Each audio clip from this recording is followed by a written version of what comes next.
Part 3, and one thing I want to say about this gem that's been mentioned a lot is they get the gem to do a bit of counter warding, is it's important that your gem carrier hero is some way to see high ground. That's why often you see it's effective on Beastmaster, because he uses Hawk to see in the air, or Vengeful Spirit because she can howl. So this Tide Hunter, he lacks the ability to see uphill, so unless he has either a ward in the high ground, or if Visage lends him one of his crows to give him aerial vision, he can't see wards that are up high, on the cliffs and places like, right here or there, and those kinds of places. So if you are trying to do this gem, as I talk about gem counter warding, Lion does end Mushi, which is the Puck's mega kill streak. So Lion caught Puck unawares, he blinked in, did his Hex, his stun, and his finger, level 2 finger. I'll make sure he had to use, his finger's on cooldown. He did in fact just use his finger.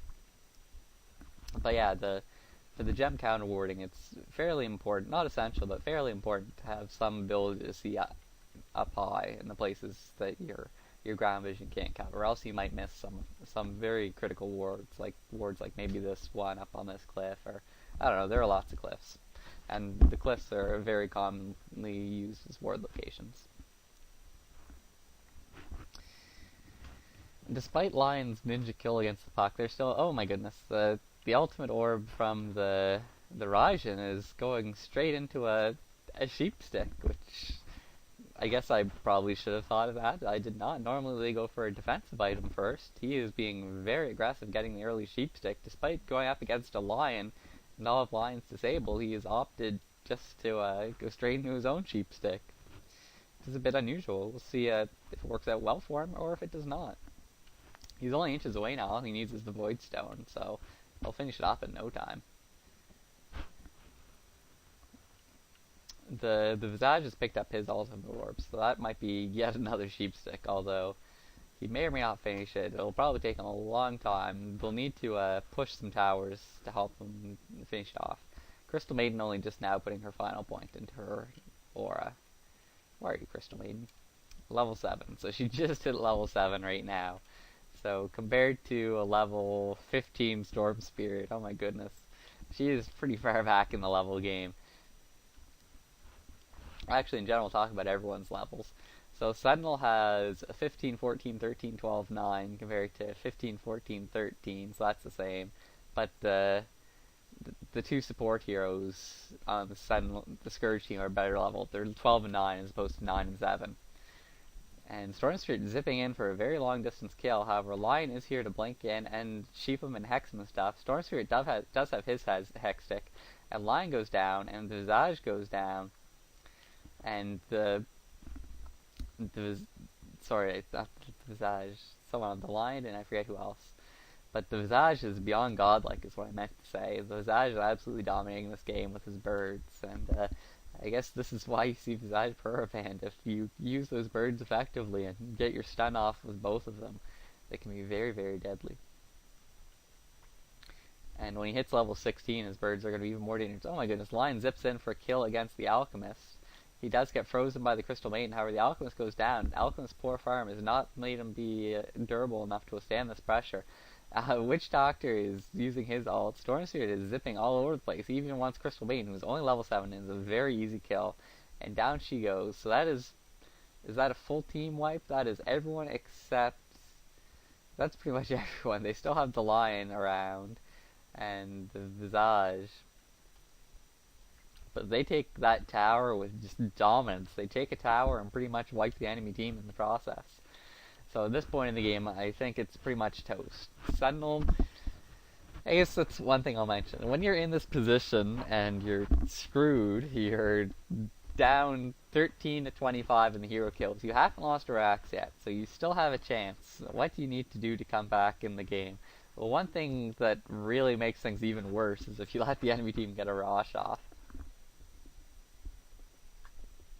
which we're seeing now.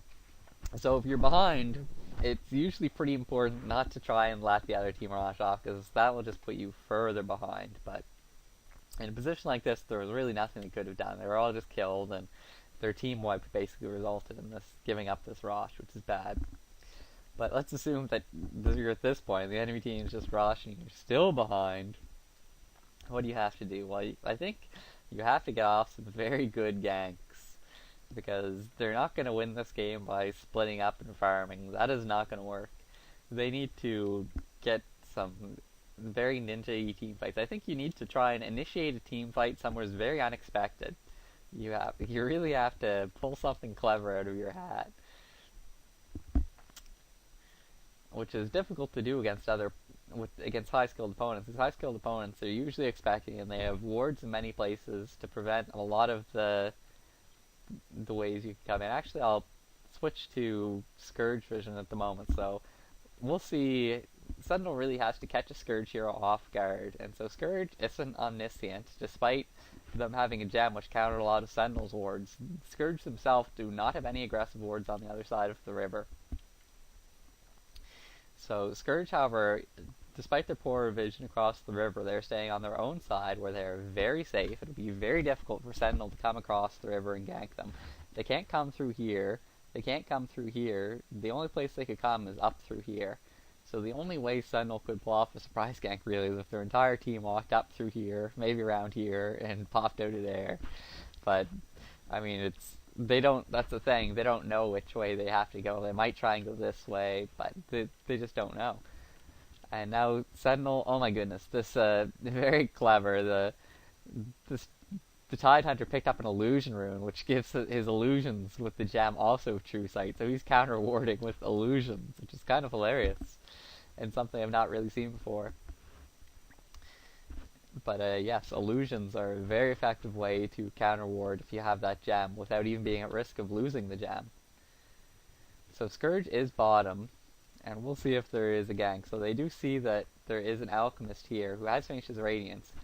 So Alchemist is probably one of the key players, so as long as they see him up there, they don't really have to worry about too much. However, now the Alchemist has disappeared, so they can only assume he's teleported in to defend the tower. No, he's back. So they're pretty content to push this tower. As long as they see the Alchemist up there, they're not too afraid. They have their entire team here. Without the Alchemist, they really can't lose the team battle. And the Zadge has those familiars up here just to provide a bit of sight. Probably should move them a bit lower to give more sight back here. They see the Alchemist coming. They see the Sentinel team, unfortunately, is trying to gank the woods. That's why I said they really need to catch some ninja kills. They might have been hoping to catch someone in the woods. However, they did not. And Sentinel, they would like to push tier 2 tower.